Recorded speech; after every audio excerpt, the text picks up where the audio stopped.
سب سے پہلے میں آپ کو دہشت گردی کے خلاف افواج پاکستان کی جانب سے کیے گئے انٹیلیجنس بیسڈ آپریشنز، بالخصوص تیرہ ویلی میں فتنہ الخوارج اور بلوچستان میں دہشت گردوں کے خلاف آپریشنز کے ساتھ ساتھ دیگر اہم امور کا جائزہ پیش کروں گا۔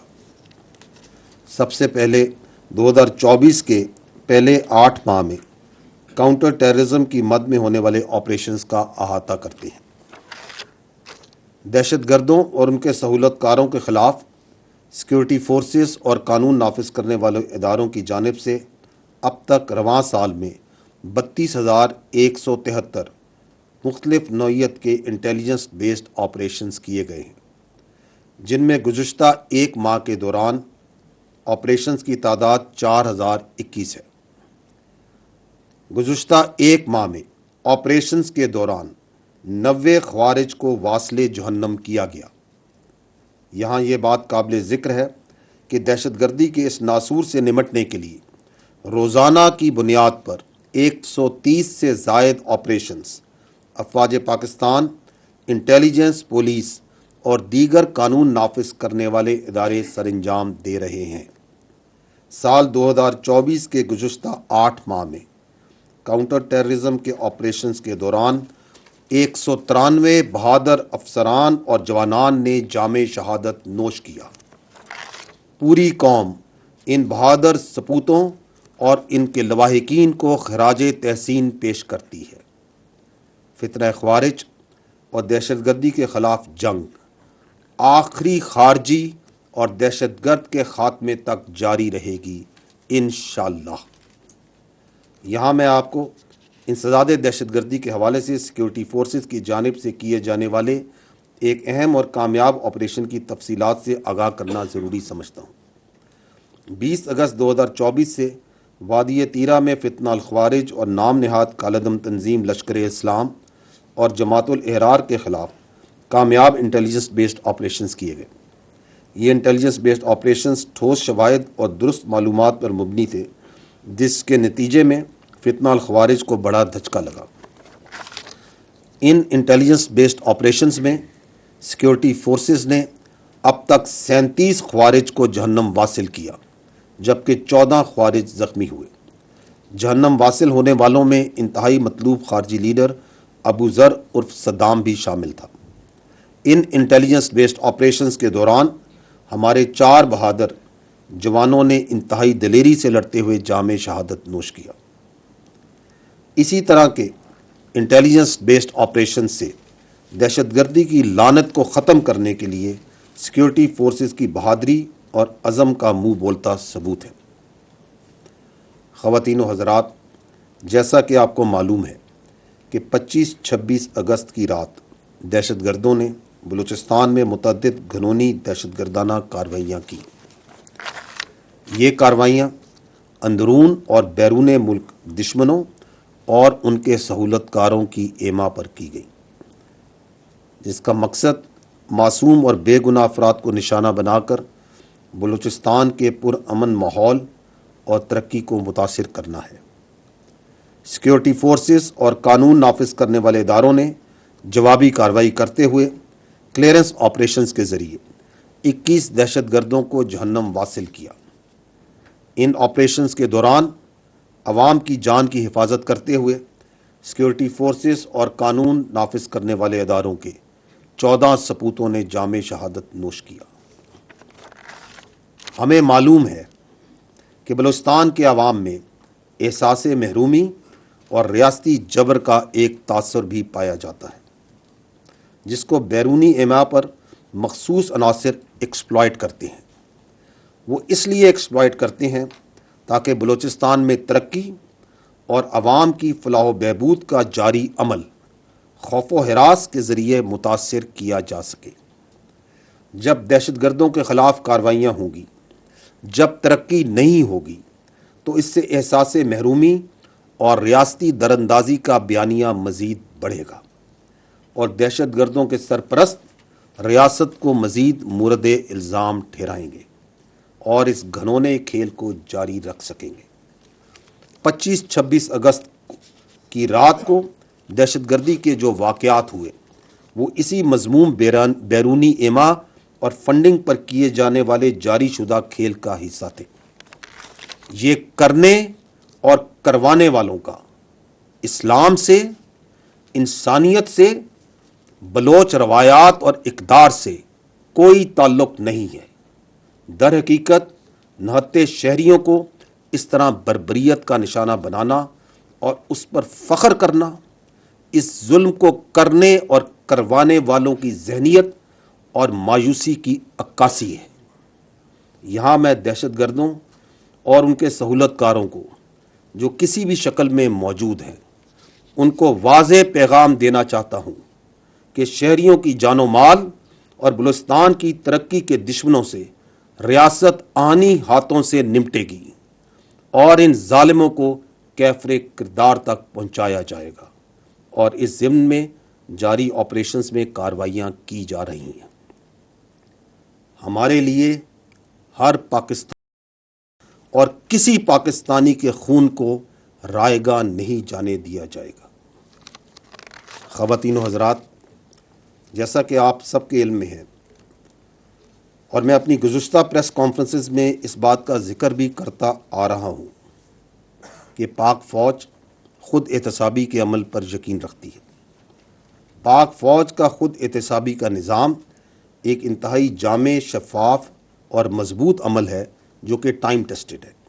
یہ خود احتسابی کا عمل الزامات کی بجائے ٹھوس شواہد اور ثبوتوں کی بنیاد پر کام کرتا ہے۔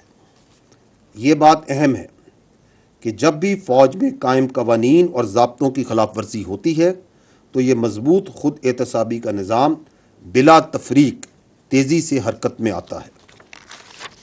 12 اگست 2024 کو ISPR کی جانب سے جاری کردہ اعلامیے میں لیفٹیننٹ جنرل ریٹائرڈ فیض حمید کے خلاف کورٹ مارشل کی کارروائی کے حوالے سے بتایا گیا تھا۔ لیفٹیننٹ جنرل ریٹائرڈ فیض حمید کیس کے حوالے سے اگر بات کی جائے تو ٹاپ سٹی کیس میں ریٹائرڈ آفیسر کے خلاف باضابطہ طور پر درخواست موصول ہوئی۔ پاک فوج کے نظام احتساب پر مکمل اعتماد رکھتے ہوئے یہ معاملہ منسٹری آف ڈیفنس کے ذریعے پاکستان فوج کو بھجوایا گیا۔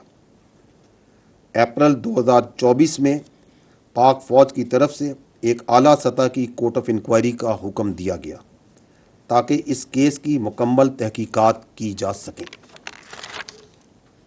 ٹھوس شواہد پر مبنی تفصیلی انکوائری مکمل ہونے کے بعد 12 اگست 2024 کو پاکستان آرمی نے باضابطہ طور پر آگاہ کیا کہ متعلقہ ریٹائرڈ آفیسر نے پاکستان آرمی ایکٹ کی دفعات کی خلاف ورزیاں کی ہیں، اور یہ کہ متعلقہ ریٹائرڈ آفیسر کے حوالے سے ریٹائرمنٹ کے بعد پاکستان آرمی ایکٹ کی خلاف ورزی کے متعدد واقعات بھی سامنے آئے ہیں۔ ان بنیادوں پر فیلڈ جنرل کورٹ مارشل کی کارروائی کا آغاز کیا جا چکا ہے۔ خواتین و حضرات، یہ سمجھنا انتہائی ضروری ہے کہ پاکستان آرمی ایک قومی فوج ہے اور اس کا کوئی سیاسی ایجنڈا نہیں ہے، نہ ہی یہ کسی سیاسی جماعت کی مخالف ہے اور نہ ہی طرفدار۔ فوج کا ہر حکومت کے ساتھ پیشہ وارانہ اور سرکاری تعلق ہوتا ہے، جس کو آئین اور قانون کے قواعد و ضوابط میں مناسب طور پر بیان کیا گیا ہے۔ یہ بات جاننا اہم ہے کہ اگر فوج میں کوئی شخص اپنے ذاتی مفادات کے حصول کے لیے کام کرتا ہے یا اپنے ذاتی فائدے کے لیے کسی ایک مخصوص سیاسی ایجنڈے کو پروان چڑھاتا ہے تو پاک فوج کا خود احتسابی کا نظام حرکت میں آ جاتا ہے۔ ثبوت و شواہد کی روشنی میں ذمہ داروں کو ان کے اعمال کا جواب دہ ہونا پڑتا ہے۔ جاری شدہ خود احتسابی کا عمل اس بات کی ایک اور دلیل ہے۔ خواتین و حضرات، پاک فوج میں واضح اتفاق رائے ہے کہ فوج کو بحیثیت ایک قومی اور ریاستی ادارے کے طور پر کسی بھی مخصوص سیاسی مفاد کی تکمیل کے حصول کے طور پر استعمال سے محفوظ رکھا جائے گا۔ میں یہاں بتاتا چلوں کہ متعلقہ افسران کو قانون کے تحت حقوق حاصل ہوں گے، جیسا کہ اپنا مرضی کا وکیل کرنے اور اپیل کا حق وغیرہ وغیرہ۔ لیفٹیننٹ جنرل ریٹائرڈ فیض حمید کیس اس بات کا منہ بولتا ثبوت ہے کہ پاک فوج ذاتی اور سیاسی مفادات کے لیے کی گئی خلاف ورزیوں کو کس قدر سنجیدگی سے لیتی ہے اور بلا تفریق قانون کے مطابق فوری کارروائی کرتی ہے۔ ہم یہ امید کرتے ہیں کہ اس طرح کی بلا تفریق خود احتسابی باقی اداروں کو بھی ترغیب دیتی ہے کہ اگر ذاتی یا سیاسی مقاصد کے لیے کوئی بھی اپنے منصب کو استعمال کرتا ہے تو اس کو وہ بھی جواب دہ کریں گے۔ ریاستی اداروں پر عوامی اعتماد ہی ان کا بہترین سرمایہ ہے۔ خواتین و حضرات، آخر میں یہ کہوں گا کہ مسلح افواج اپنے پیشہ ورانہ فرائض سے بخوبی آگاہ ہیں اور قومی سلامتی پر کسی قسم کا سمجھوتا نہیں کیا جائے گا۔ وقت کا تقاضا ہے کہ ہم سب انفرادی اور اجتماعی طور پر اپنا کردار ادا کر کے پاکستان کو مضبوط بنائیں تاکہ بحیثیت قوم ہم تمام درپیش چیلنجز کا بخوبی مقابلہ کر سکیں۔ یاد رکھیں کہ محفوظ پاکستان ہی مضبوط پاکستان کی ضمانت ہے۔ اب میری آپ سے گزارش ہے کہ اس کانفرنس میں بتائے جانے والے پوائنٹس کے اوپر ہی سوالات کیجیے گا۔ Thank you.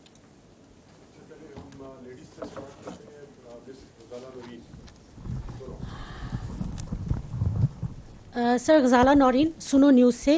سر، آپ ہر پریس کانفرنس میں ذکر کرتے ہیں اور ہم جانتے ہیں کہ افواج پاکستان کی بہت قربانیاں ہیں، شہداء ہیں، ان کے اہل خانہ ہیں اور یقیناً ہم سب کے لیے بہت قابل احترام بھی ہیں۔ ابھی آپ نے ذکر کیا کہ روزانہ کی بنیاد پر 130 سے زائد IBOs ہو رہے ہیں، ایک بہت بڑا فگر ہے اور ہونا یہ چاہیے کہ اس کے بعد دہشت گردی کے واقعات میں کمی ہوتی، لیکن گراؤنڈ ریئلٹی اس کے برعکس نظر آ رہی ہے۔ ہم دیکھ رہے ہیں کہ دہشت گردی کے واقعات میں بھی اضافہ ہو رہا ہے روز بروز، اور ہم یہ بھی دیکھ رہے ہیں کہ شہداء کی تعداد میں بھی اضافہ ہو رہا ہے۔ تو کیا یہ آپریشنز مؤثر نہیں ہیں یا اس کی کیا وجہ ہو سکتی ہے؟ اگر اس حوالے سے آپ کچھ بتانا چاہیں۔ شکریہ۔ دیکھیں، یہ جو انسداد دہشت گردی کے خلاف جو پاکستان کی جنگ ہے، یہ ایک منظور شدہ اور ایک مربوط حکمت عملی کے تحت لڑی جا رہی ہے۔ مختلف سیاسی جماعتوں، سٹیک ہولڈرز اور تمام حکومتوں نے یہ جو حکمت عملی ہے اس کو مرتب کیا۔ یہ national action plan, revise national action plan اور اب عزم استحکام کے نام سے ایک ڈاکومنٹڈ شکل میں بھی موجود ہے۔ اس کے اندر جو کائنیٹک ایکشنز ہیں، جو فوج پاکستان کے اور قانون نافذ کرنے والوں اداروں کے کام ہیں، وہ بھی ایک مربوط حکمت عملی کے تحت کیے جاتے ہیں، اور وہ اس کے 4 فیزز ہیں: clear, hold, build and transfer.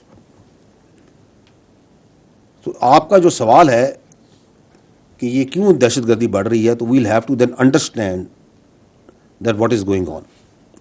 تو یہ جو افواج پاکستان کا اور قانون نافذ کرنے والوں نے 4 مرحلوں میں کام کرنا ہے، جو ایک مربوط حکمت عملی طے شدہ، اس پہ تمام سٹیک ہولڈرز کا ایگریمنٹ ہے، کلیئر، ہولڈ، بلڈ، ٹرانسفر۔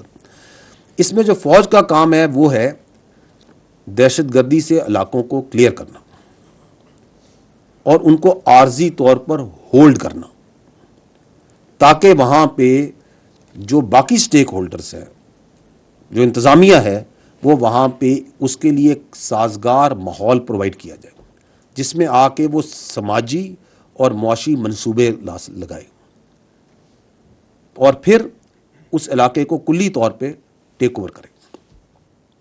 اس میں جو فوج ہے اور قانون نافذ کرنے والے ادارے ہیں، انٹیلیجنس ایجنسیز ہیں، انہوں نے یہ 2 دہائیوں سے زیادہ جو دہشت گردی کی جنگ لڑ رہی ہے، اس میں 46,000 مربع کلومیٹر سے زیادہ علاقہ ہے جس کو دہشت گردوں سے کلیئر کروا چکی ہے۔ 46,000 کلومیٹر سے زیادہ مربع کلومیٹر زیادہ علاقہ ہے، اس کو کلیئر کرا چکی ہے۔ And that is why we always say that there is no go area in Pakistan. یہاں کوئی ایسا علاقہ نہیں جہاں پہ عملاً دہشت گردوں کی اجارہ داری ہو. تو جو کلیئر اور ہولڈ کے فیزز ہیں وہ تو مکمل ہو چکے. اور یہ جو آپ آپریشن ذکر کرتی ہیں 130 یہ انٹیلیجنس بیس چھوٹے بڑے آپریشن جو تمام قانون نافذ کرنے والے ادارے اس میں پولیس بھی شامل ہیں اور اس کے اندر انٹیلیجنس ایجنسیز بھی شامل ہیں, یہ کیے جاتے ہیں اسی کو مزید تقویت اور دوام دینے کے لیے. اب یہ جو بلڈ اور ٹرانسفر کا کام ہے اس پہ تمام سٹیک ہولڈرز کا یہ بھی ایگریمنٹ ہے کہ اس کو مکمل ہونے کی ضرورت ہے. اور اس میں جو لیڈ ہے that is with the local government and the provincial governments, کیونکہ اس میں آ کے انہوں نے وہاں پہ صحت کے, تعلیم کے, روزگار کے, سوشل اکنامک پروجیکٹس لانے ہیں تاکہ عوام کو جو سا ہے ایک روزمرہ کی زندگی میں مصروف کیا جائے. اس میں بھی میں اپنی پچھلی پریس کانفرنس میں بھی شاید میں نے ذکر کیا تھا کہ جو پاکستان فوج ہے وہ بڑھ چڑھ کر اس میں لوکل گورنمنٹس کی, پروونشل کی, نیشنل لیول پہ اس کی اعانت کرتی ہے. اور ملٹیپل پروجیکٹس جو سے ہیں تعلیم کے, صحت کے, روزگار کے, انفراسٹرکچر کے, وہاں پہ ان علاقوں میں کے پی کے اور بلوچستان میں پاک فوج کی جو یونٹس ہیں, فارمیشنز ہیں, وہ کرتی ہیں. ان کی ایک لمبی لسٹ ہے, وہ آپ لوگ سب آگاہ ہے اس سے اور عوام سے آگاہ ہے. لیکن یہ جو آپ کا کلیئر اور ہولڈ کے بعد چونکہ وہ بلڈ اور ٹرانسفر کا فیز مکمل نہیں ہو رہا, تو اس سے ہو یہ رہا ہے کہ حکومت کی جو اجارہ داری ہے اس کا جو انحصار ہے, مین انحصار وہ فوجی آپریشنز پہ رہ گیا. ان علاقوں میں حکومت کی اجارہ داری کا ذریعہ یہ فوجی آپریشنز نہیں ہو سکتے خالی. اور اس کی وجہ سے دوسرا یہ ہو رہا ہے کہ کئی علاقے ایسے ہیں جن کو ہم بار بار کلیئر کر رہے ہیں, حوالے کرتے ہیں انتظامیہ کے, دوبارہ جو سا چونکہ بلڈ اور ٹرانسفر فیز نہیں ہوتا پھر دوبارہ کلیئر کرنے پڑتے ہیں. اس کا ایک اور فال آؤٹ یہ ہو رہا ہے کہ آرمی کی جو پرلونگ ڈپلائمنٹ ہے, بیکاز بلڈ اور پھر جو انتظامیہ نے ٹرانسفر لینا ہے ان علاقوں میں صوبائی حکومتوں نے اور جو وہاں کی انتظامیہ لوکل گورنمنٹس ہیں دے شوڈ ٹیک اوور. وہ چونکہ نہیں ہو رہا تو اس کی وجہ سے جو پرلونگڈ آرمی ڈپلائمنٹ ہے اس کے اپنے ایشوز ہوتے ہیں اور اس کی وجہ سے فوج کے خلاف ایک زہریلا بیانیہ بنانے کا لوگوں کو موقع ہی ملتا ہے. تو this is one reason, but this is not the only reason. The other reason is کہ جو کہ ہمیں اعداد و شمار اور شواہد بتاتے ہیں وہ یہ ہے کہ اگست 2021 سے اس کے بعد سے جو فتنہ الخوارج ہے اور دہشت گرد ہیں ان کی جو سہولت کاری ہے وہ بڑھ چکی ہے جب سے افغانستان میں تبدیلی آئی. اور یہ سہولت کاری جو سی ہے یہ چاہے ٹریننگ کیمپس کی شکل میں ہو, چاہے یہ لاجسٹک سپورٹ کی شکل میں ہو, چاہے یہ افغان شہریوں کا خود فتنہ الخوارج اور دہشت گردوں میں شامل ہونے کی شکل میں ہو, چاہے یہ خودکش بمباروں کی پروویژن کی شکل میں ہو, چاہے یہ جو چھوڑا ہوا امریکی اسلحہ ہے اس کی جدید اسلحے کی فراہمی کی شکل میں ہو, یہ بڑھ چکی ہے. اور اس سلسلے میں حکومت پاکستان افغان عبوری حکومت کے ساتھ رابطوں میں ہے. یہ اس برادر یہ ہمارا پڑوسی اسلامی ملک ہے افغانستان, اور پاکستان نے ہمیشہ اس کا بڑھ چڑھ کے ساتھ دیا, اسپیشلی جب بھی وہاں پہ کوئی مشکلات آئی. اور ہم یہ چاہتے ہیں کہ وہ اس برادر اسلام پڑوسی اسلامی ملک کو جس نے ہمیشہ اس کا ساتھ دیا ہے اس کے اوپر خارجین کو قطعاً فوقیت نہ دے. اور یہ وہ خارجین جن کا نہ کوئی دین اسلام سے تعلق ہے, نہ ان کا کوئی انسانیت سے تعلق ہے, اور نہ ہی ان کا کوئی قبائلی اقدار اور رواج سے کوئی تعلق ہے. حکومت پاکستان اور افغانستان کے درمیان بہت سی چیزوں میں رابطے ہیں, اچھے تعلقات ہیں, بہت سے معاملات پہ بات چیت چلتی ہے. اور جو لوگ یہ سمجھتے ہیں کہ ان دو برادر پڑوسی اسلامی ممالک میں غلط فہمیاں پیدا کر کے رکھنے ڈال سکیں گے وہ, تو ان کو ہم صرف یہی کہیں گے کہ وہ خیالی دنیا میں رہتے ہیں. تیسری جو ایک وجہ ہے یہ جو بڑھتی دہشت گردی کی آپ نے بات کی, وہ میں بار بار اس فورم سے کہہ بھی چکا ہوں کہ جو فوج ہوتی ہے وہ دہشت گرد سے لڑتی ہے, قوم دہشت گردی سے لڑتی ہے. اسی لیے حکومت نے یہ جو ریوائز نیشنل ایکشن پلان کی ایک نئی شکل جو حکمت عملی کی عزم استحکام کے نام سے تمام سٹیک ہولڈر کے ساتھ بیٹھ کے پیش کی، اس کا مقصد کیا ہے؟ اس کا مقصد یہی ہے کہ جو وہ نان کائنیٹک ایکشنز ہیں which are essential to defeat terrorism in totality, ان پہ عمل کیا جائے، جس میں لیڈ باقی سٹیک ہولڈرز کی ہے۔ اگر ان میں سے 3 سب سے اہم جو ایکشنز ہیں وہ کیا ہیں؟ وہ ہے کہ پاکستان کے کرمنل جسٹس سسٹم کو مضبوط کیا جائے، ٹیرر کرائم نیکسس کو توڑا جائے، جو دہشت گرد ہیں اور جو کرمنل مافیاز کا آپس میں نیکسس بنا ہوا ہے اس کو توڑا جائے، اور تیسرا کہ پوری قوم یک زبان ہو کر دہشت گردی اور شدت پسندی کے خلاف ایک بیانیے پر کھڑی ہو۔ تو اس میں لیڈ جون سی ہے ان نان کائنیٹک ایکشنز میں بھی باقی سٹیک ہولڈرز کی اور سیاست کی ہے۔ ہم ان کی ہمیشہ کی طرح بھرپور آنت اور معاونت کرتے رہیں گے۔ تو ان نٹشل جو آپ نے بات کی، اور بالکل آپ کا جنون سوال ہے کہ اتنے آپریشنز ہو رہے ہیں، کیوں ہو رہے ہیں، تو میں آپ کو یہ بتانا چاہ رہا ہوں کہ اٹ از بیکاز کہ کلیئر اینڈ ہولڈ مکمل ہو چکا ہے، بلڈ اینڈ ٹرانسفر کا انتظار ہے اور بڑے عرصے سے انتظار ہے۔ کراس بارڈر فیسیلیٹیشن ایک پرابلم ہے جس کو ایڈریس کیا جا رہا ہے اور جس کے لیے بہت سی بات چیت کی جا رہی ہے اور ایکشنز لیے جا رہے ہیں۔ اینڈ تھرڈلی یہ نان کائنیٹک ایکشنز جو ہیں which are part of national action plan, revised national action plan, عزم استحکام, in which the lead is with the non-kinetic partners of this campaign, یہ جو انسداد دہشت گردی کی ہے، this must be done. So that is what is the reason. Thank you sir. Sir میں آپ سے یہ جاننا چاہوں گی کہ جس طرح ابھی آپ نے اپنے بریف میں بھی بتایا اور ابھی اس سوال کے جواب میں بھی کہ دہشت گردی کے حوالے سے افواج پاکستان ایک مربوط آپریشن جو ہے اس کو رن کر رہے ہیں، لیکن مسئلہ یہ ہے کہ پاکستان کے اندر معاشی صورتحال آئے روز خراب ہوتی جا رہی ہے، اور معاشی اشاریے نہ صرف منفی میں جا رہے ہیں بلکہ ایک عام آدمی کی جو زندگی ہے وہ اتنی کٹھن ہو چکی ہے کہ اس کے لیے بجلی کے بل ادا کرنا یا روزمرہ کے جو اس کے امور ہیں اس کو چلانا بالکل ناممکن ہوتا جا رہا ہے۔ تو افواج پاکستان باقی چیزوں میں حکومت پاکستان کے ساتھ آن بورڈ ہے، تو کیا اس حوالے سے بھی آپ کو کچھ ادراک ہے کہ یہ بھی ملکی سلامتی کو لاحق خطرات میں سے ایک خطرہ ہے کہ معاشی صورتحال اگر مزید خراب ہوگی تو ظاہر ہے ملک کے اندر لا اینڈ آرڈر کی سچویشن بھی کریٹ ہو سکتی ہے؟ اس حوالے سے آپ کیا کہیں گے؟ Thank you.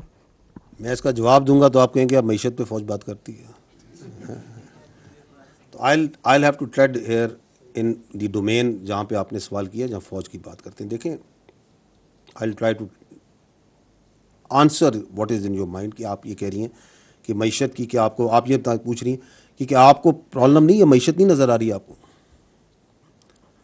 دیکھیں، یہ پاکستان جو فوج ہے، اس کے جو جوان ہیں، یہ خود اس پاکستان کے متوسط اور نچلے طبقوں سے آتے ہیں۔ عمومی طور پہ جو ایلیٹ اشرافیہ یا امیر طبقوں سے تو یہ فوج کے جوان اور افسر نہیں آتے، تو ہمیں بخوبی احساس ہے، ہمیں ادراک ہے، بالکل احساس۔ اور دوسری بات یہ ہے کہ اس سے ہم جس طرح پاکستان کے عوام ہیں، ہم بھی اس پہ اسی طرح نبرد آزما ہوتے ہیں جس طرح باقی آپ لوگ نبرد آزما اور پاکستان کے عوام نبرد آزما ہوتے ہیں۔ But I will not talk here on the individual level, let me try to give you a perspective کہ اداراتی طور پہ کیا ہو رہا ہے، کیونکہ آپ کہہ رہی ہیں کہ معیشت کا آپ کو احساس ہے اور یا نہیں ہے۔ دیکھیں، 2022-23 میں ہمارا جو دفاعی بجٹ تھا پاکستان کا، وہ جی ڈی پی کا 1.9% تھا۔ یہ جو رواں سال ہے، اگلا سال 23-24، اس میں ہر سال ہمیشہ مہنگائی بڑھتی ہے نا، اس میں لیکن جو ہمارا دفاعی بجٹ ہے وہ گھٹ کے 1.7% ہے۔ تو we are self the defence forces of Pakistan have reduced their expenditures.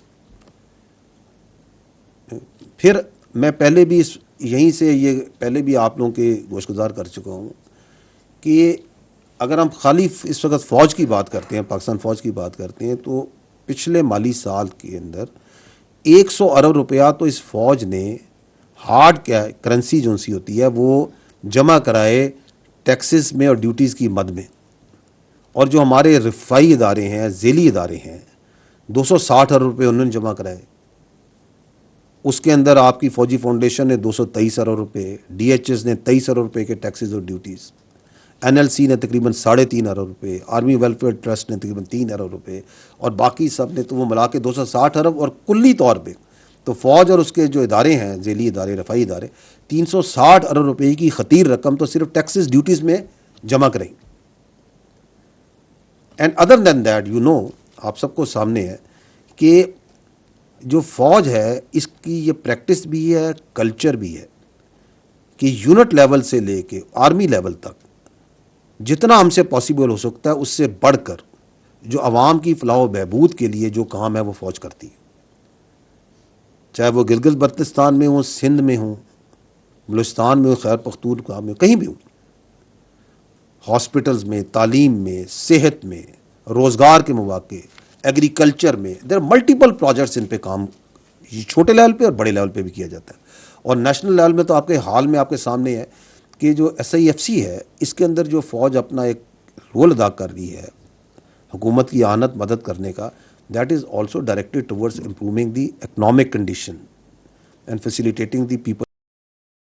اور پھر یہ جو ابھی آپ نے پہلے جو ہم بات کرتے ہیں, ہر بار آپریشنز کی بات کرتے ہیں, کاؤنٹر ٹیررزم آپریشنز کی بات کرتے ہیں, تو یہ ہم کیوں کرتے ہیں؟ چاہے وہ فتنہ الخوارج کے خلاف لڑ رہے ہیں, چاہے ہم بلوچستان میں دہشت گردوں کے خلاف لڑ رہے ہیں جو ترقی کے دشمن ہیں, یہ اس لیے کرتے ہیں تاکہ پاکستان میں دائمی امن قائم ہو. Because without peace and stability and security there can not be any economic prosperity. میں نے ابھی تھوڑی دیر پہلے یہ کہا ہے کہ ایک محفوظ پاکستان ہی ایک مضبوط پاکستان کی ضمانت ہے. تو ہماری یہ جو ہر روز کے انٹیلیجنس بیسڈ آپریشنز ہیں, جو شہادتیں ہیں, قربانیاں ہیں, they are directed towards the stability and prosperity. And more than that, اگر اس سے بھی آپ آگے دیکھیں تو یہ جو آپ دیکھتے آ رہے ہیں, میڈیا میں آپ لوگ دیکھتے ہیں, آبزرو کرتے ہیں کہ پاک فوج ایک بڑا اہم رول, ایک معاونت کا رول جو اللیگل اسپیکٹرم ہے اس کے خلاف بھی ادا کر رہی ہے. وہ جو میں نے بات کی ٹیرر کرائم نیکسس کی, جو استحصالی مافیا ہے, کیونکہ مضبوط انتظامی ڈھانچوں کے بغیر معیشت ترقی نہیں کر سکتی. So we are fully committed in that and we put our best efforts government کے ساتھ مل کے, گورنمنٹ کی ہدایات کے اوپر, جو اللیگل اسپیکٹرم کو توڑنے کے لیے.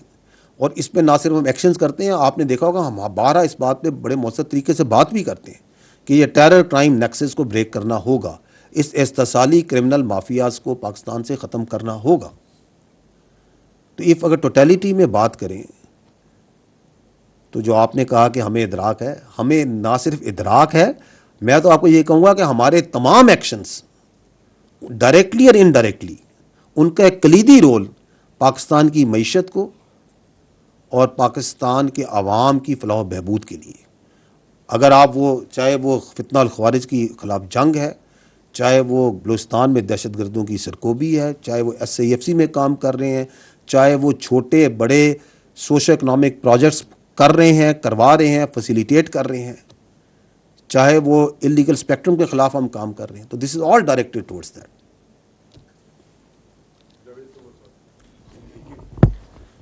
سر میرا نام جاوید سمرو ہے, ہم نیوز سے تعلق ہے میرا. سر میرا کوشچن, جو ابھی آپ نے اپنی بریفنگ میں جنرل فیض حمید کے بارے میں بتایا کہ ان کی جس طرح سے بھی ایک قانونی طور پر ان کے ساتھ جو فیس کیا جا رہا ہے وہ کر رہے ہیں, میرا اس سے کوشچن ریلیٹڈ یہ ہے کہ جب جنرل فیض حمید کو DGI بنایا گیا تھا تو ان سے پہلے جنرل نوید مختار تھے, پھر جنرل باجوہ کا بھی ایک اہم عہدے پر آ کر فائز ہوئے.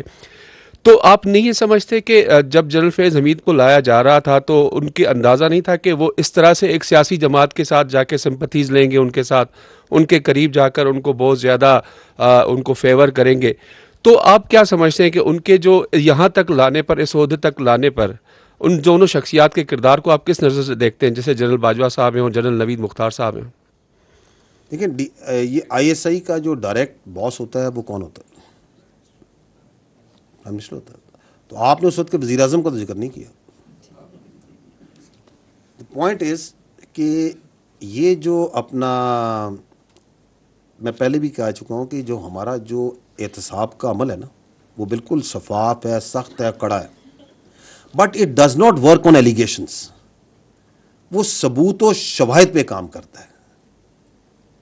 یہ نہیں کہ الزامات پہ کام کرتا ہے، وہ ثبوت و شواہد ہوتے کے اوپر کام کرتا ہے. پہلی بات تو یہ. دوسری بات یہ ہے کہ اس میں اگر کوئی بھی فرد، چاہے وہ کسی بھی عہدے پر ہو، کسی بھی رینک پر ہو، اگر وہ قواعد و ضوابط اور قانون کے باہر جاتا ہے تو فوج کا جو سسٹم ہے سیلف اکاؤنٹیبلٹی کا اور باقی جو ڈسپلن سسٹم ہے، یہ اس کو واپس قانون کے قاعدے میں لے کے آتا ہے. اور یہ ابھی آپ دیکھ بھی رہے ہیں، یہ جو کارروائی ہو رہی ہے، this is a exactly what has happened, کہ کوئی باہر گیا تو واپس اسے لے کے آیا. یہ جو اپنا اس پرٹیکولر کیس کے اندر جو اپنی ذاتی حیثیت میں ذاتی فائدے حاصل کرنے کے لیے جو کام کیے گئے، ان کے جو ثبوت اور شواہد ہیں وہ آپ کی جو انکوائری ہے اس کے سامنے ہے. جو ہماری پریس ریلیز تھی اس میں ہم نے آپ کو یہ بھی بتایا تھا کہ ریٹائرڈ آفیسر پہ یہ الزام بھی ہے کہ انہوں نے ذاتی مقاصد کے لیے مخصوص سیاسی عناصر کے اعماء پر قانون کی اور آئینی حدود و حدود سے تجاوز کیا.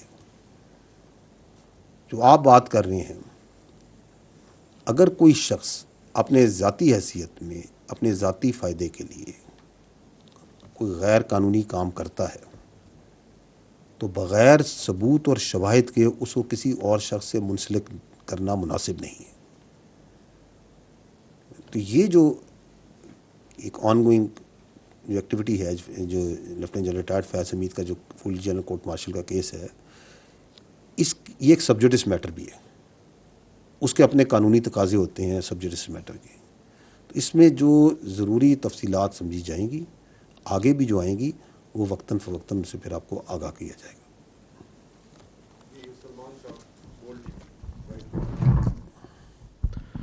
سلمان علی فرام بول نیوز. سر میرا سوال بلوچستان کے حوالے سے ہے. اس وقت بڑی زیادہ کنسرن ہے پورے ملک کے اندر بلوچستان کے معاملے کو لے کے.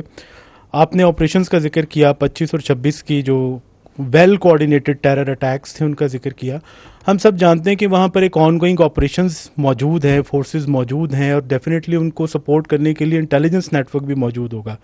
تو کیا آپ نہیں سمجھتے کہ آپ کے آن گوئنگ آپریشنز کے باوجود آپ کے جو انٹیلیجنس نیٹ ورک ہے اس کے ہوتے ہوئے بھی یہ اتنا بڑا ویل کوآرڈینیٹڈ اٹیکس ہوئے؟ تو یہ آپ کی جو فورسز جو کہ وہاں پر کارروائیاں کر رہی ہیں پہلے سے موجود ہیں، اور جو آپ کا انٹیلیجنس نیٹ ورک ہے، تو کیا اس کے اوپر یہ ایک بہت بڑا کویسچن مارک نہیں ریز ہوتا کہ یہ کیا آپ کا نیٹ ورک جو ہے، آپ کی فورسز جو ہیں، کیا ان کی کیا پرفارمنس ہے؟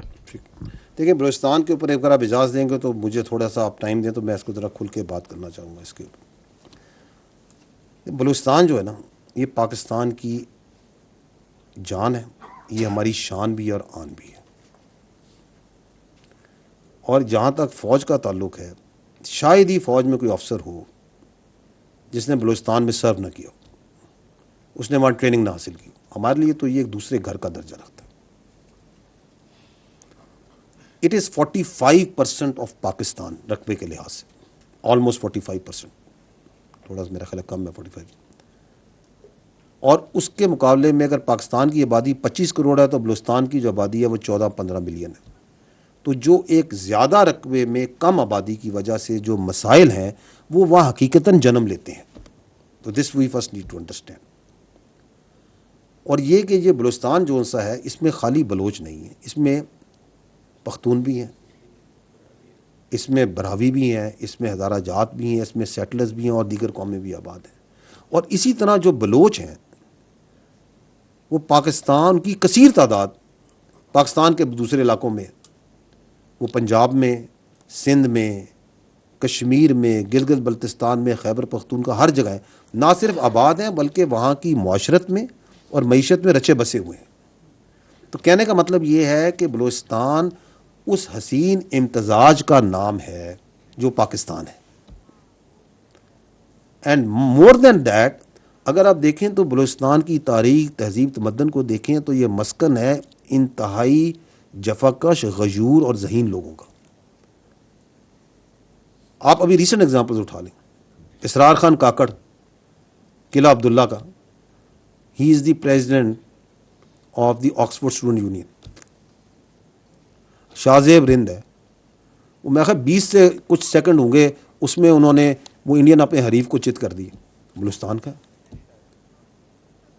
آپ کی آوران میں جو خاتون وہاں کی پہلی ڈپٹی کمشنر عائشہ زہری ہیں, اگر خواتین کی بچیوں کی بات کرتے ہیں, شی از اے بلوچ. آپ کیچ میں جائیں, وہاں پہ قصبہ ہے بلیدہ, اس کے ڈاکٹر عبدالصمد یار جان از دی فرسٹ جو خلائی سائنسدان ہے جو کیمبرج یونیورسٹی میں پاکستانی, پہلا پاکستانی جو سائنسدان ہے. ابھی کی بات کریں, یہ جو موسیٰ محب اللہ موسیٰ جنہوں نے اپنی جان پہ کھیل کے لوگوں کو بچایا, یہ ہے بلوچستان کی حقیقت, یہ ہے اس کا اصل پوٹینشیل, یہ ہے جس کو ہم کہتے ہیں کہ یہ ہماری آن ہے, شان ہے اور جان ہے. اور اگر میں فورسز کی بات کرتا ہوں تو there are many officers, soldiers جو فوج میں ہیں, جو آپ کے ایف سی میں ہیں, جو بلوچستان سے ہیں. شاید ہی بلوچستان میں کوئی ضلع ہو, کوئی جگہ ہو, کوئی قصبہ ہو جہاں پہ شہیدوں کی قبریں نہ ہوں, قانون نافذ کرنے والے اداروں کے شہیدوں کی قبریں نہ ہوں, جنہوں نے اس ملک کی خاطر جان نہ دی. تو we must understand what is Balochistan. یہ جو ڈی سی پنجگور ہے, ذاکر بلوچ شہید, ان شہیدوں کے نام لیں, یہ بلوچ ہمارا فخر ہے. آپ کے صحافیوں میں محمد صدیق مینگل شہید,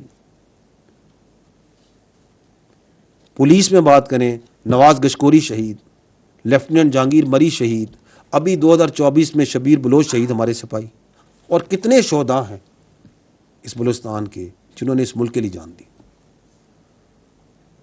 دس از واٹ بلوچستان از. اب اس بلوچستان کے اندر جو سا ہے وہ بیانیے بنایا جاتا, بیانیہ بنائے جاتے ہیں. مٹھی بھر دہشت گردوں کو جو سرپرست کرتے ہیں وہ بیانیہ بناتے ہیں احساس محرومی کا, وہ بیانیہ بناتے ہیں ریاستی جبر کا, وہ بیانیہ بناتے ہیں کہ حقیقی نمائندگی نہیں ہے ہماری. بالکل بناتے ہیں. ہمارا کام یہ ہے کہ let us cut through these بیانیاز, ان کی حقیقت دیکھیں. کیونکہ آپ جب ان بیانیوں کو, یہ جو میں نے آپ کے سامنے حقائق رکھے ہیں, ان زمینی حقائق اور باقی حقائق کے ساتھ رکھیں گے تو آپ کو ان کے بیانیوں میں تضاد نظر آئے گا, جھول نظر آئیں گے. احساس محرومی کا بیانیہ. اس سال بلوچستان کا جو بجٹ ہے وہ تقریباً 750 ارب روپے ہے, اس میں سے 520 ارب وفاقی حکومت نے دیے, تو 70% وفاق نے دیے. یہ ہے حقیقت. ایکسپلائٹیشن اور ریسورسز کی بات کرتے ہیں, یہ بیانیہ بناتے ہیں نا, یہ جو سرپرستی کرتے ہیں ان مٹھی بھر دہشت گردوں کی. یہ بلوچستان حکومت 254 ارب روپے صرف منافع لیتی ہے رائلٹی سے, اور جو بلوچستان میں معدنیات کے پروجیکٹ ہیں ان میں 80% جو لوگ ہیں وہ تو بلوچستان کے ہیں جو ان میں کام کرتے ہیں. بیانیہ بنایا جاتا ہے احساس محرومی کا. 1947 میں پورے بلوچستان میں 375 کلومیٹر کے قریب سڑکیں تھیں, آج 25,000 کلومیٹر سڑک ہے, 8 قومی شاہراہیں ہیں. تعلیم کی بات کریں, اس کا تقریباً 73,000 بلوچستان کا بچہ fully funded partially funded scholarships پہ پاکستان میں اور بیرون پاکستان بھی تعلیم حاصل کر رہے ہیں. بلوچستان میں جو ٹیکنیکل ٹریننگ انسٹیٹیوٹس ہیں وہ زیادہ ہیں as compare to many other provinces. وہاں پہ 13 فل فلیج کیڈٹ کالجز ہیں, ملٹیپل ریزیڈینشل کالجز ہیں, یونیورسٹیز ہیں. انفراسٹرکچر بڑے پروجیکٹس کی بات کریں تو بلوچستان میں سی پیک ہے, گوادر ایئرپورٹ ہے, آغاز حقوق بلوچستان کے پروجیکٹس, خوشحال بلوچستان کے پروجیکٹس, 100 جو ڈیمز کے projects, solarized tube wells, Kachhi canal, date processing plants Panjgur میں, and there are multiple projects جو وفاقی حکومت, صوبائی حکومتیں, ریاستی ادارے بلوچستان میں کرتے ہیں, کر رہے ہیں, کرتے آ رہے ہیں اور کرتے رہیں گے. تو یہ ہے حقیقت اس احساس محرومی کی, بیانیے کی. پاکستان, ہم مانتے ہیں کہ پاکستان ایک ترقی پذیر ملک ہے, پاکستان کے اپنے لارجر اکنامک ایشوز ہیں، لیکن جو ہمارے وسائل ہیں اس میں بلوچستان کو خصوصی فوقیت حاصل ہے اور رہے گی. وہاں پہ ہم مانتے ہیں کہ وہاں پہ معاشی اور معاشرتی ترقی کا بہت سکوپ ہے، لیکن وہ ہو رہی ہے اور ہوتی رہے گی. ہم یہ بھی جانتے ہیں کہ بالکل جیسے میں نے پہلے عرض کیا کہ ایک بڑا رقبہ ہے، کم آبادی ہے، تو وسائل زیادہ چاہیے، لیکن یہ تو کسی کو حق نہیں ملتا کہ اس کو ایک نیگیٹولی ایکسپلائٹ کرے، لوگوں کی ذہن سازی اس پہ کرے. اب آپ دیکھیں یہ جو بیانیہ بنتا ہے کہ جی ہماری حقیقی نمائندگی نہیں ہے، تو میں یہ آپ سے سوال کرتا ہوں کہ آپ یہ بتائیں کہ بلوچستان میں کون سا سیاسی نظام ہے؟ وہی سیاسی نظام ہے جو باقی صوبوں میں ہے، جو پاکستان میں. کوئی ڈفرنٹ ہے وہاں پہ نمائندگی دینے کا نظام؟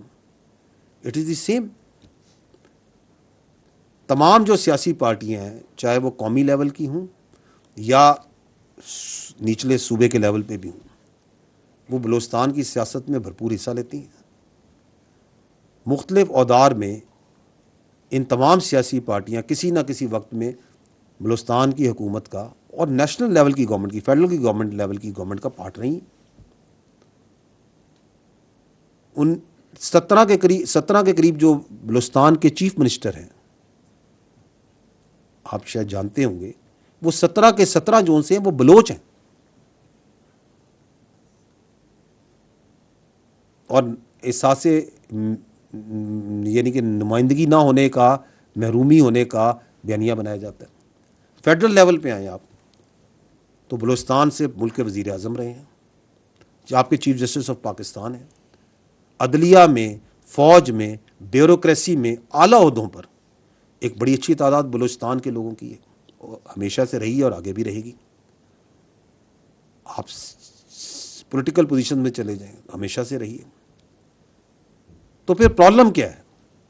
پرابلم یہ ہے کہ یہ جو بیانیے بنائے جاتے ہیں اس کے پیچھے ایک بیرونی حکمت عملی ہے، ایک سوچ ہے.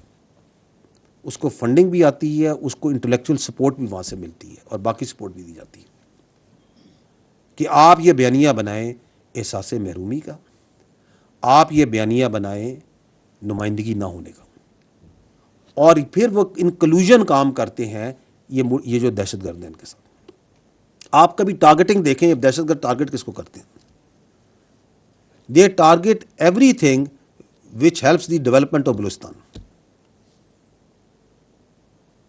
وہ جو مزدور روڈ پہ کام کر رہا ہے اس کو بھی ٹارگیٹ کریں گے، انجینئرز کو. وہ ابھی آپ کے سامنے 25-26 اگست کی رات کو جو ہوا، جو آپ نے ذکر کیا، میں آپ سے پوچھتا ہوں کہ جو کولپور پہ ریلوے کا برج تھا اسے بارود سے انہوں نے کیوں اڑایا؟ کیا وہ کوئی فوجی ٹارگیٹ تھا؟ وہ اس لیے اڑایا تاکہ بلوچستان کی جو اکنامک ہارڈ شپ ہو لوگوں کو، وہاں کے لوگوں کو سوشل ہارڈ شپ ہو، لوگوں کو تکلیف ہو. بلوچستان کے لوگوں کو تکلیف ہوگی نا، اس کی اکانومی متاثر ہوگی، تاکہ یہ جو مصنوعی بیانیہ بنایا جاتا ہے احساس محرومی کا، اس کو مزید دوام ملے. جو بچے، جو لوگ، جو جوان بلوچستان کی معیشت میں حصہ لینے کے لیے دوسرے صوبوں سے، دوسرے شہروں میں کام کرتے ہیں، ان کو کیوں بربریت کا نشانہ بنایا جاتا ہے؟ تاکہ بلوچستان کے اندر اکنامک ایکٹیویٹی متاثر ہو، احساس محرومی کا بیانیہ مزید چلایا جائے. یہ ہے جو میں نے پہلے بات کی، ایک گھنونا کھیل جو کہ بیرونی حکمت عملی اس سوچ اور فنڈنگ اور سپورٹ کے بغیر نہیں ہو رہا، اس کے ساتھ ہو رہا ہے. اور جب یہ آتے ہیں، جو آپ بات کر رہے ہیں انٹیلیجنس بیسڈ آپریشنز، اور جو ہم کر رہے ہیں، جب یہ ان کا فوج سے ٹکراؤ ہوتا ہے، تو ابھی آپ کے سامنے ہے، یہ گوادر میں انہوں نے حملہ کرنے کی کوشش کی تھی، یہ نیول بیس جو ہے آپ کی تربت میں، اس پہ گئے تھے، تو کس طرح ان کی لاشیں گری تھی، کس طرح جہنم واصل ہوتے ہیں، اور کیسے ہم جا کے اس بہت بڑے وسیع ایریے میں ان کی کمین گاؤں پہ جا کے ان کو ہنٹ کرتے ہیں. تو پھر یہ جاتے ہیں دوڑ کے یہ سافٹ ٹارگٹس کہ معصوم شہریوں کو بسوں سے اتار کے اپنی بربریت کا نشانہ بناؤ. یہ کون سا اسلام ہے, یہ کون سی انسانیت ہے, یہ کون سی بلوچ اقدار ہیں, یہ کون سی وہ اعلیٰ اسٹریٹجی ہے جس کی کوئی دنیا میں تعریف کرے کہ ہاں یار یہ بڑا اچھا کام کر رہے ہیں آپ. یہ ان کی مایوسی ہے, یہ ان کی اور ان کے پیچھے جو سرپرست ہیں ان کی جو ظالمانہ سوچ اور ذہنیت ہے اس کی عکاسی ہے. ہم کہتے ہیں اگر اتنی ہمت ہے تو آؤ ہم سے مقابلہ کرو, کیوں ان معصوم اور نہتے شہریوں پہ جاتے ہو, come and fight with us, ہم تو ان کو ہنٹ کر رہے ہیں. تو آخر میں آپ کو یہ کہوں گا کہ ہمیں اس بات کا پورا یقین ہے کہ ان کا بیانیہ جھوٹ پر اور حقائق پہ مبنی نہیں ہے. ان کی یہ جو ظلم ہے, اس ظلم کا ان کو حساب دینا پڑے گا. ظلم کا ہمیشہ حساب دینا پڑتا ہے. ہمیں یہ بھی یقین ہے کہ بلوچستان کے جو غیور عوام ہیں اور اسپیشلی جو اس کی یوتھ ہے, دے انڈرسٹینڈ ویری ویل کہ ایکچولی بلوچستان میں ان کے گھروں کی, ان کے قصبوں کی, ان کے صوبے ترقی کا, ان کی خوشحالی کا دشمن کون ہے. They understand it and they stand with the state. اور پاکستان اور بلوچستان خوشحالی اور ترقی کا سفر جاری رکھیں گے انشاءاللہ.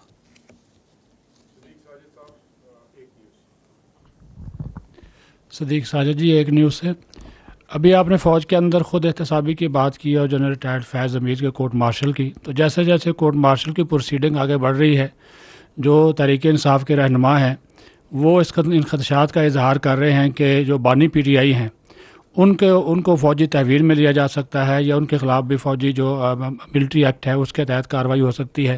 اس پر کیا کہیں گے؟ دیکھیں, میں نے آپ کو پہلے عرض کیا کہ ایک سبجوڈس میٹر ہے اور آپ کا سوال ہائپوتھیٹیکل بھی ہے, لیکن میں آپ کو یہ ضرور کہوں گا کہ فوجی قانون کے مطابق کوئی بھی شخص اگر کسی فرد کو یا افراد کو جو آرمی ایکٹ کے تابع ہوں ان کو اپنے ذاتی یا سیاسی مقاصد کے لیے استعمال کرے اور اس کے ثبوت اور شواہد موجود ہوں تو قانون اپنا راستہ خود بنا لے گا.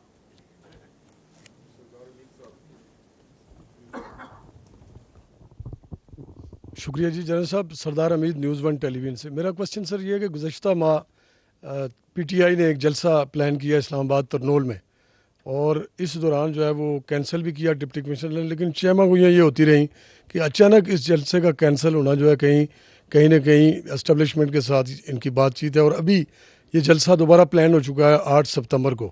تو اب بھی مارکیٹس کے اندر اور باہر یہ خبریں گردش کر رہی ہیں کہ شاید بیک ڈور چینل کے اوپر پی ٹی آئی کی قیادت سے یا کسی ان کے رہنماؤں سے کوئی بات چیت ہو رہی ہے. اس پہ ذرا وضاحت کر دیں کہ یہ چیمہ گوئیاں کیوں ہو رہی ہیں سر؟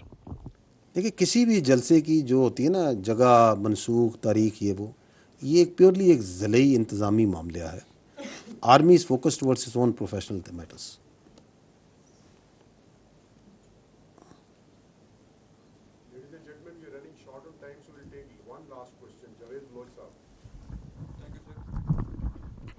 سر, جاوید بلوچ, نیوز سے. سر, میرا کوشچن جنرل فیض سے متعلق ہے کہ آلموسٹ 3 ویکس ہو گئے ہیں انہیں گرفتار ہوئے, اور پھر جنرل کورٹ مارشل کی کارروائی بھی ہو رہی ہے. اس کے بعد سر خبر آتی ہے کہ 2 بریگیڈیئرز اور 1 کرنل بھی گرفتار ہوئے. سر, پتہ یہ کرنا چاہ رہا ہوں کہ پروسیس کیا ہے, کتنا ٹائم لے گا یہ ساری کارروائی مکمل ہوتے ہوئے, اور سر دوسرا یہ کہ کتنے اور لوگ ہیں جو گرفتار ہو چکے ہیں اس کے بعد؟ دیکھیں, جو ہمارا ملٹری کا سسٹم ہے, کورٹ مارشل کا یا لیگل سسٹم ہے, یہ بالکل بڑی سرعت سے کام کرتا ہے. It works with speed. لیکن جو قانونی اور انصاف کے تقاضے ہیں وہ مقدم ہیں. تو جس کا بھی کورٹ مارشل ہوتا ہے اس کو فیئر ٹرائل کے, اس کو وکیل کرنے کے, گواہ پیش کرنے کے, جرا کرنے کے, ثبوت پیش کرنے کے اور اپیل کرنے کا یہ تمام حق حاصل ہوتے ہیں. اس لیے اس پہ کوئی حتمی ٹائم فریم نہیں رکھا جا سکتا. اور جہاں تک آپ نے بات کی ہے کہ اور کتنے لوگ گرفتار ہوئے ہیں, تو میں آپ کو پہلے بھی عرض کی کہ یہ ایک سب جوڈس میٹر ہے. ایک آن گوئنگ قانونی کیس ہے، ٹھیک ہے نا، اور اس میں جو ضروری جزیات اور تفصیلات ہوں گی جو مناسب ہوں گی وہ آپ کو بتائی ضرور جائیں گی. لیکن میں آپ کو یہ بتا دوں کہ جو بھی شخص اس کیس میں ملوث ہوگا وہ قانون کی گرفت سے باہر نہیں رہے گا، چاہے اس کا کوئی بھی عہدہ ہو، چاہے اس کی کوئی بھی حیثیت ہو. Thank you very much.